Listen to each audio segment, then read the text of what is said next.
Hello, everyone. I'm Charlie, and welcome back to another DraftKings DFS Slate breakdown.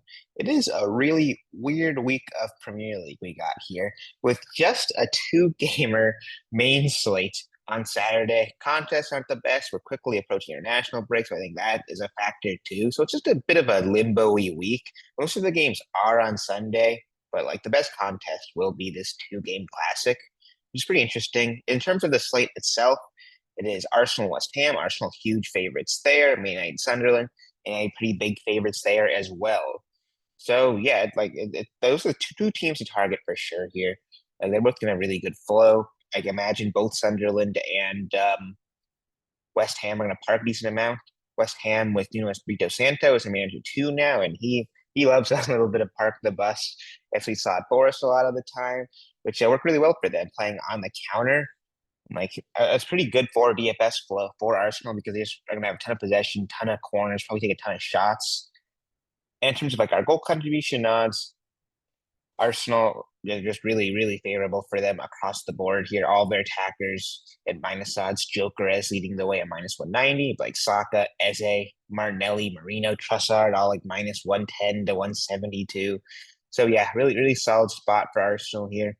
Then we go to Man United. Mbumo, Cunha, Bruno, Sesko, all minus odds there. So yeah, big teams, favorable odds for them. Good matchups. Like not a ton to really dissect there. Makes a ton of sense. In terms of our projected lineups and likely set pieces for Arsenal, it should be Rice and Saka splitting, you'd think. However, Odegaard did take a corner over Saka in Champions League after Saka came on. I feel like I just don't want to read too much into that just because Arsenal are already up and Odegaard was kind of the guy they set up as their set piece takers, as the guy who started. So I don't know. I feel like Saka will end up back on sets this game, but there's some uncertainty there. And then Eze has taken a little bit as well, but never over Rice. Then for West Ham, it should be a pocket time monopoly if we are going off of what Nuno did in his first game. However, take that with a little bit of grain of salt. He's only been there for one game, and they had a ton of corners and did not really capitalize on them in that home loss to Sunderland. So, yeah, there is a little bit of uncertainty there, as you always kind of see in a new coach settling in here. Man United and Sunderland. Man United should be Mbumo and Bruno. Sunderland should be Shaka and Craig Hume, with Enzo Lefebvre maybe taking something here and there. Now let's go on to our prices here. There is Saka at 10-4. Going to be a super tempting option just because of best matchup or better matchup in United at least. And he's been a set piece taking attacker. We know that he's been dealing with injury though. Hasn't played at 90 minutes since I think the first game of the season that was at Man United. But he's been putting up solid floor, and this is like the best floor matchup he's going to have of the season potentially, home to West Ham. So yeah, like I love Saka here. Cunha, he's going to be overlooked, I imagine, just because of Arsenal pieces. Like people are going to have more Arsenal than they are Man United just because of the odds, because of the matchup. Like makes sense. So I think you guys like Cunha could get squeezed a little bit. Bowen is definitely going to get squeezed. No one is going to play that away to Arsenal, but that could be a decent little GPP option. Gyökeres is 7,300. Best goal contribution odds on this. I think he's minus odds just for a goal. So he's going to be super popular here, I imagine, especially at that 7K price tag. So he's not a bad option. He's going to be super chalky. Amad Diallo, I think he was in projected as a wing back. Yes. I don't think he'll be very owned. Like I said, like everyone's going to play Arsenal guys. Like Gyökeres and Saka will be a super, super popular forward pairing in cash, especially. I mean, in GBP, if you want to get a little bit different, you can definitely get off of either of those guys. But like for cash formats, that'll be the most popular duo you'd imagine. Other options though, like Sesko's not terrible at 6,300. And like these Sunderland West Ham guys can get super overlooked. And all decent little GPP options like Fulkrug, Colby, Edinburgh if he starts. They're all okay little GPP fire plays. But Arsenal, Man United, that's going to be where it's at. I think most of my exposure as well, just as a GPP max. I'm having a ton of different combos of those guys. But then like your more kind of out there West Ham and Sunderland plays sprinkled in there, but not a ton of exposure for them. from me. Midfielders now. SA's at 11K.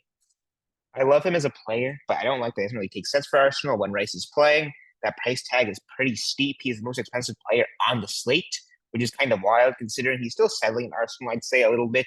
Had that goal against, I think it was Port Vale in the Cup, but no goal contributions other than that, I believe. Oh, he had an assist, I think, too. One game off the bench. But in a game where West Ham's going to be bunkering a lot, I'd rather have set piece takers over him. As we see, like, Rice somehow start on the bench again, and we get like a favorable as a set lineup, I think that could be all systems go there. But otherwise, it's kind of a pricey kind of Arsenal attacking exposure that I'm just not sure is worth here, considering you are going to be on a little bit of a salary restriction.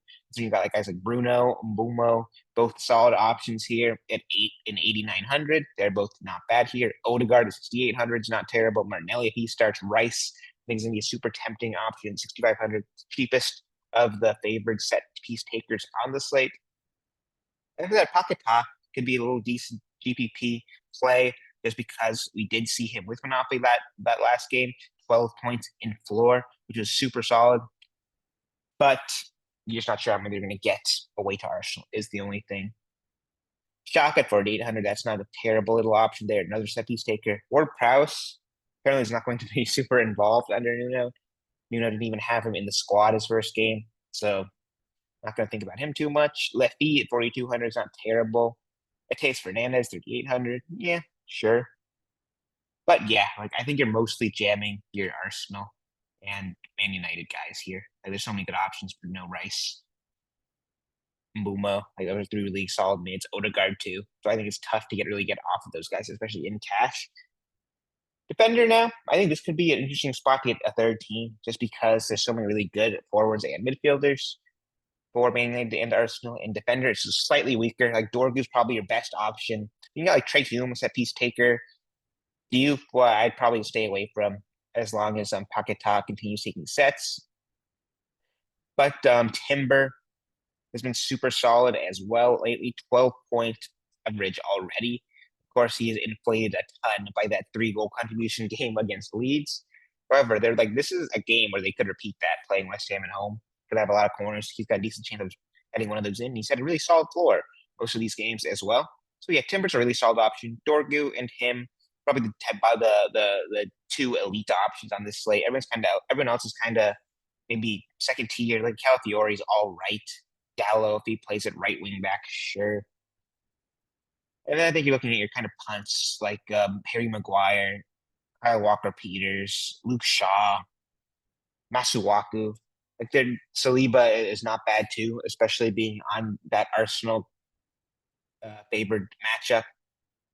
2,700, I think that's a solid punt option there. But like Euro, kind of these center backs on the favorites and the fullbacks on the dogs. So I kind of the two little spots I'd look at to target here. I'd avoid like a kind of dog center backs like Mavropanos, like a Julio if he starts. They're just kind of your big. They're gonna be like 1% owned in GPP probably, even on a 2-game slate. If you want to throw one or two in there, sure, like that'll probably match the field.